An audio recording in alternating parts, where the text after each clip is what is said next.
Olá, tanto você conhece o depoimento, ao documentário da Academia Caxampanha de Letras.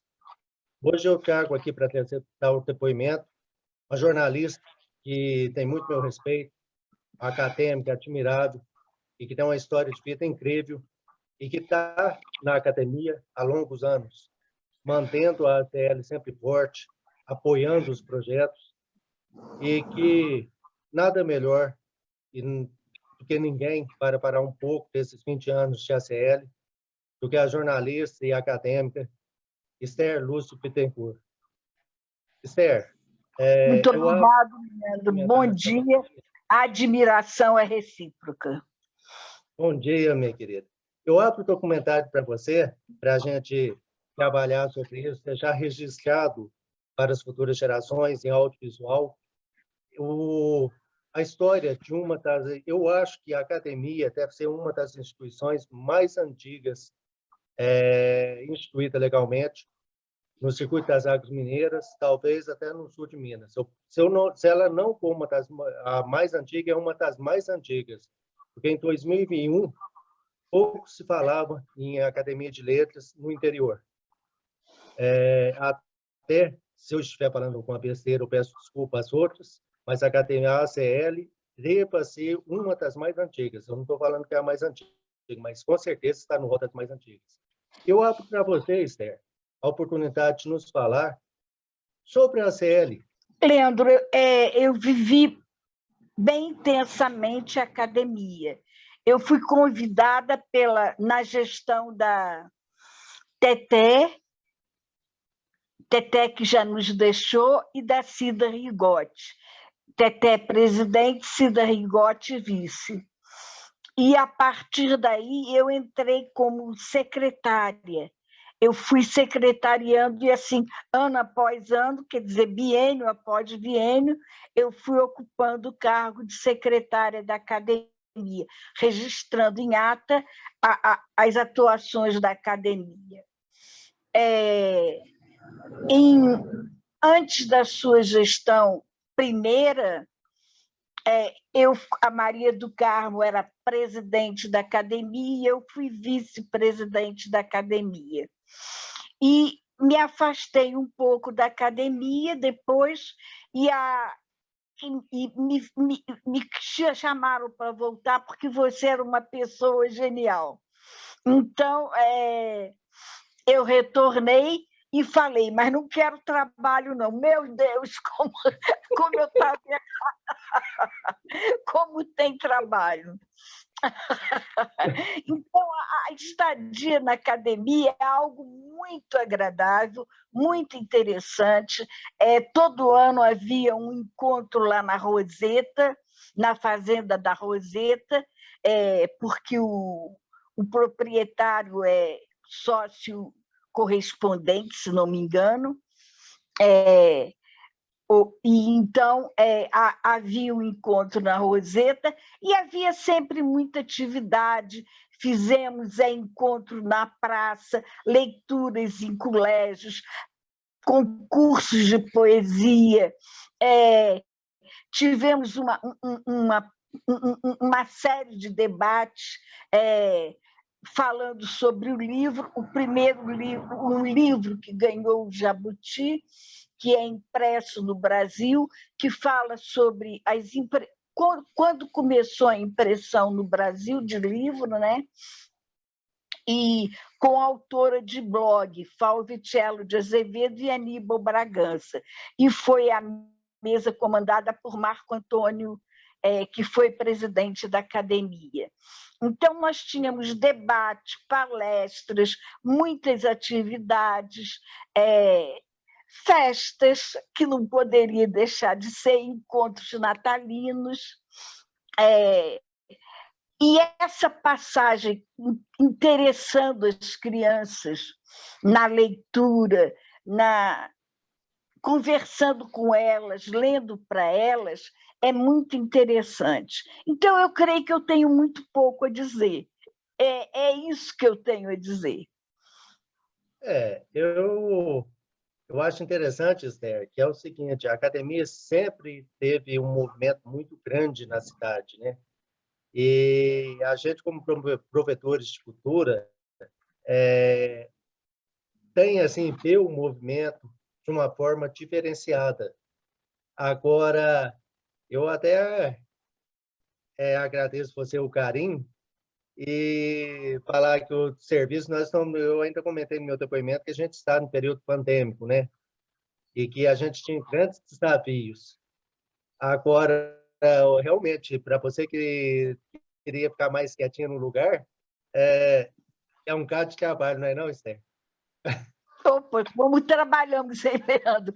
Esse ano que passou foi um ano de muito trabalho, o ano anterior também. E eu gostaria de frisar que houve também um movimento dos nichos com colocação de livro em vários locais na cidade, para incentivar a leitura do pessoal. Um movimento que continua até hoje, cresceu, né? Sim. Então, nós fazíamos vaquinha, pedíamos até ajuda, né, de pessoas, e a Helena Cury ajudou muito, e um parente do Carmo fazia os nichos, e havia nichos no Parque das Águas, no hospital, numa padaria, no chocolate da titia, né? Em vários locais haviam esses nichos. E as pessoas iam lá, como vão até hoje, pegam livros para ler, devolvem o livro ou então colocam outros livros no lugar, né? E às vezes concomitantemente, devolvem e colocam outros. Inclusive, o nicho do parque é o original até hoje. Ele está lá. Ah, é? Eu de vez em quando eu passo lá para ver se precisa de livros ou não. É um local que a gente põe livros lá de cultura variada, de idiomas variados, e ele está lá no cantinho com livros. O do chocolate da titia acabou junto com o chocolate da titia, que não existe mais, né? A pandemia ajudou a fechar muita coisa, né? A cidade, nós temos uma cidade bem esvaziada, né? E estamos em risco de perder o parque, né? Porque está sendo colocado em licitação, né? E, de repente, talvez esse nicho tenha que sair do parque, porque o parque deve ser... É um absurdo, Leandro, da tristeza. Aí, com detalhe, a escola de samba Império Serrano fez um carnaval sobre Caxambu. Sim. E eu fui encarregada de fazer a sinopse da história de Caxambu, para que a prefeitura pediu ajuda, né? Pediu que eu fizesse pela academia. Então, para que fizesse o samba-enredo, dali pudesse tirar o material para o samba-enredo. Então, eu pesquisei Maria de Lourdes Forte, também da academia, pesquisei muita gente, né?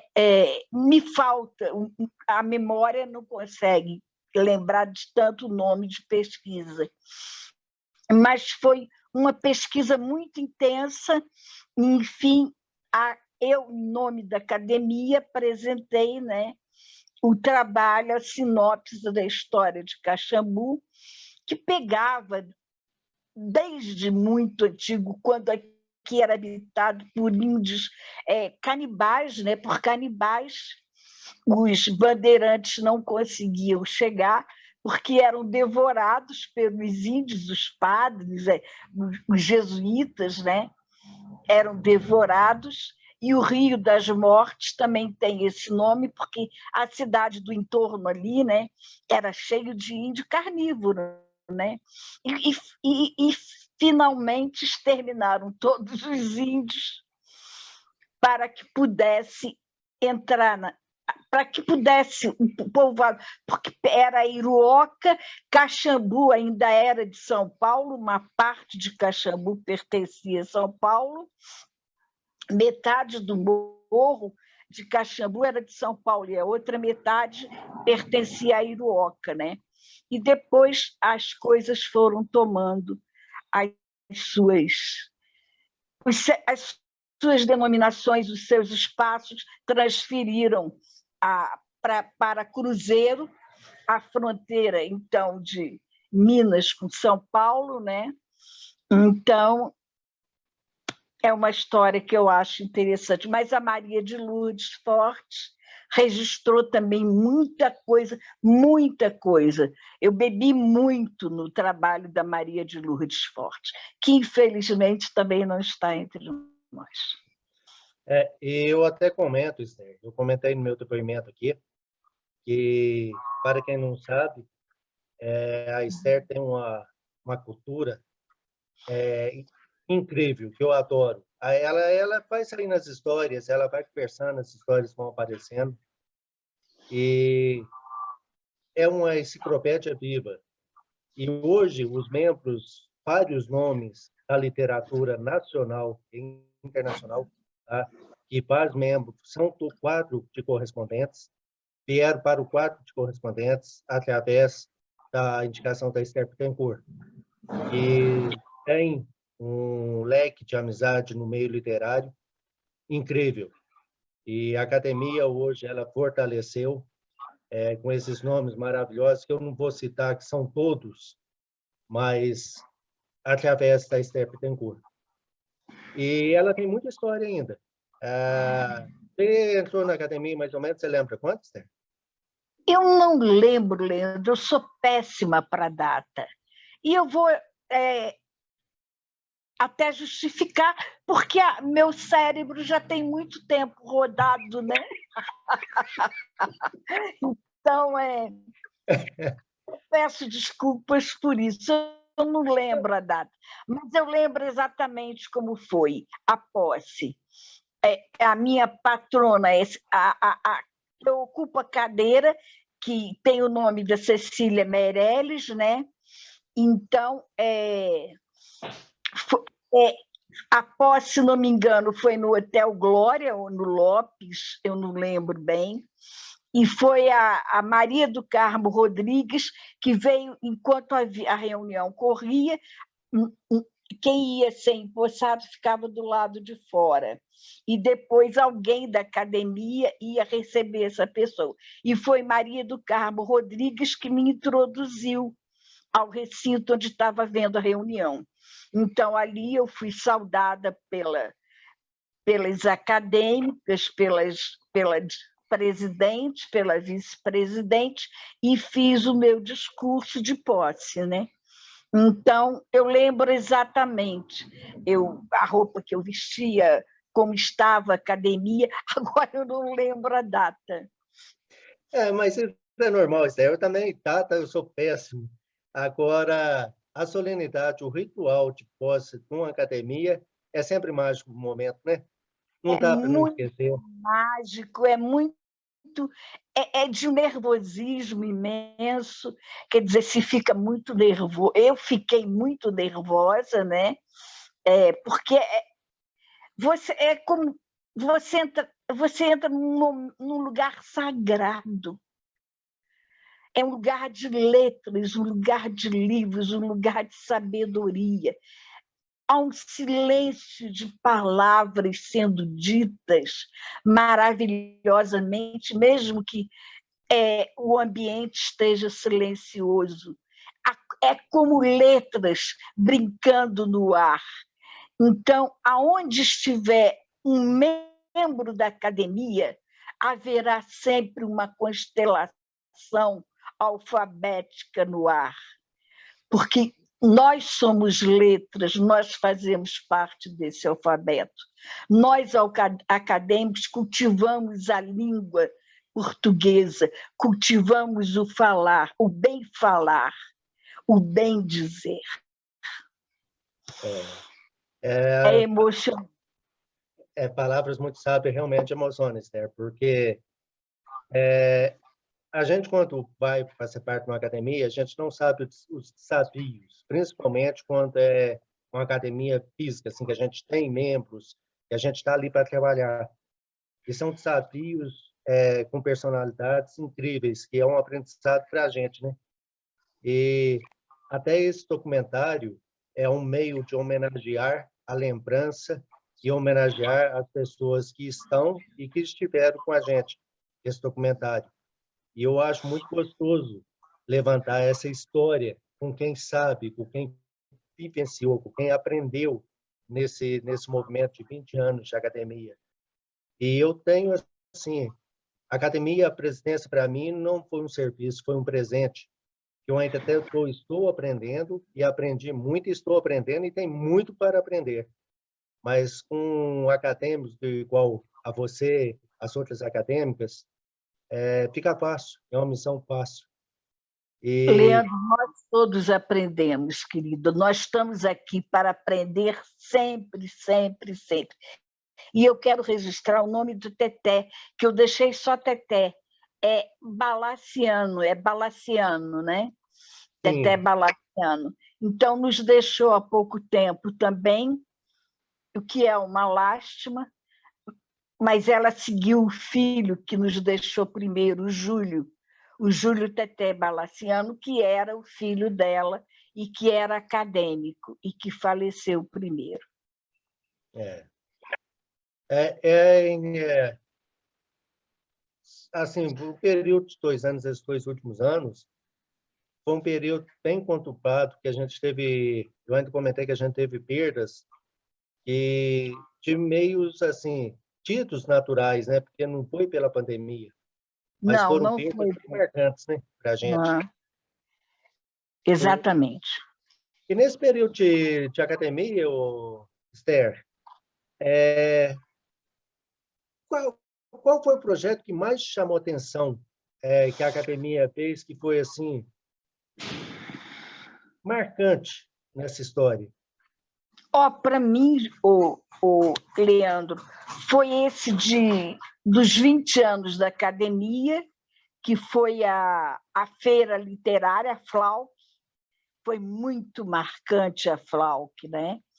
E foi marcante poder trabalhar com você e fazer os convites aos acadêmicos correspondentes. Nélida Pion, Inácio de Loyola Brandão. Ai, meu Deus, me ajuda, Leandro. Por favor, são tantos. O Aquiles, Leila Micros, Maria Ana Helena Tavares, que tem vários livros. O Malta, o Luiz Eduardo Malta, Luiz o Eduardo Aquiles, Novaes, Luiz Eduardo Mata, mas tantos, tantos, tantos que realmente... O que escreveu agora uma biografia, que escreveu Chateau, o Rei do Brasil, eu esqueço sempre, Fernando Moraes. Fernando Moraes. Grande amigo Fernando Moraes. E eu esqueço sempre. Eu estou falando, a Esther é admirável, o meio cultural dela, o meio literário. Eu acho que a Esther nasceu no meio dos livros, né, Esther? Não é possível. É porque a convivência familiar, minha família convivia nesse meio, né? Meu tio foi senador da República, então a convivência dele era com esse meio mais intelectualizado, né? Então eu pude conviver logo de saída com eles. E o meu primeiro mestre, digamos assim, foi Manuel Bandeira, que virou para mim e falou: nunca seja poeta, você não é poeta. Papai mostrou um poeminha que eu fiz, eu tinha 6 ou 7 anos, uma coisa assim, coisa de criança. Então ele falou: nunca seja poeta. E eu fiquei com isso marcando, escrevi contos, escrevi romance, até que um dia eu falei assim: não, eu acho que eu posso escrever poesia. Dane-se, Manuel Bandeira. Presunção a minha, né? Mas eu tinha recebido um bom elogio do Carlos Drummond de Andrade, e isso me deu um ânimo. Então, eu comecei a fazer poesia. Mas eu convivi sempre nesse meio, então foi fácil. Eu tive sempre uma biblioteca farta na família, né, à disposição. Então, foi fácil. Para o público que está atento a esse depoimento, olha a grandeza e a simplicidade da Esther, tem pelos amigos dela também, porque eu tive o prazer de conversar com a Inês Cabral e com a Maria João Amado. São personalidades assim incríveis, que têm um nome, têm uma história feita na literatura. Com uma simplicidade, agora eu sei na onde vem a simplicidade da Esther, porque a grandeza cultural que a Esther tem e a simplicidade dela é o que mais me encanta. E quando eu falo que, ao assumir a presidência, eu teria uma responsabilidade grande diante dos acadêmicos, é exatamente por essa frente de acadêmicos que constrói a ACL. E a Esther tem muita história para contar. Viu? É incrível. Ô, Esther, e nos altos e baixos da academia, tem um composicionamento assim marcante de passagem com um projeto envolvendo escola que te marcou, que você tem vontade de Tem retomar? projetos que envolvem escola que são... Eu não participei de nenhum, porque eu não sou boa para ler, eu não tenho essa... Mas a Guiomar Paiva, a Maria do Carmo Rodrigues, a Maria do Carmo Larma, Cida Rigotti, fizeram várias palestras, leram histórias, sugeriram livros. E um outro projeto muito interessante, todo sábado, não, uma vez por mês, nós selecionávamos um livro para ler e fazer um comentário, uma crítica sobre aquele livro, um comentário. A Maria do Carmo Paiva, porque nós temos 3 Marias do Carmo na academia. Maria do Carmo Rodrigues, Maria do Carmo Paiva, que é cofundadora, e a Maria do Carmo Laima, que, se não me engano, também é cofundadora.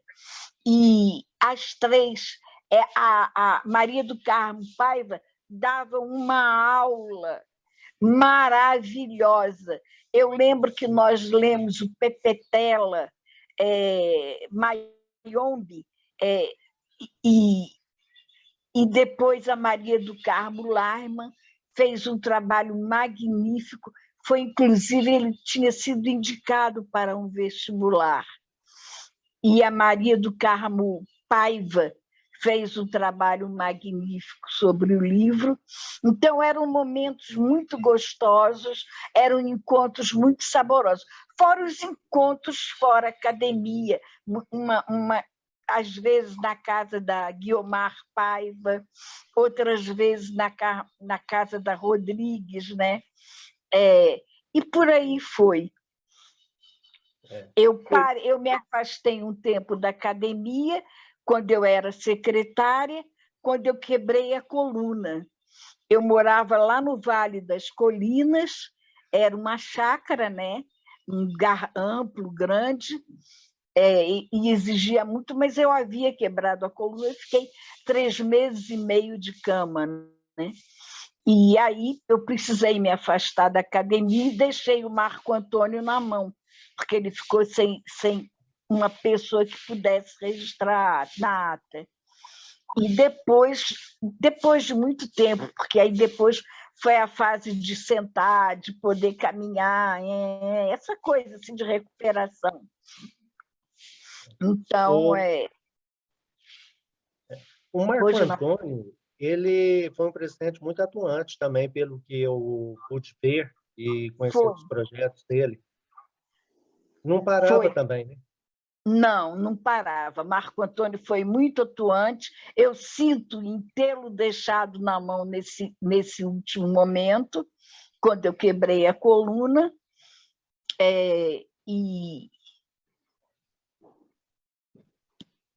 Mas depois eu retornei à academia, continuamos o trabalho, né?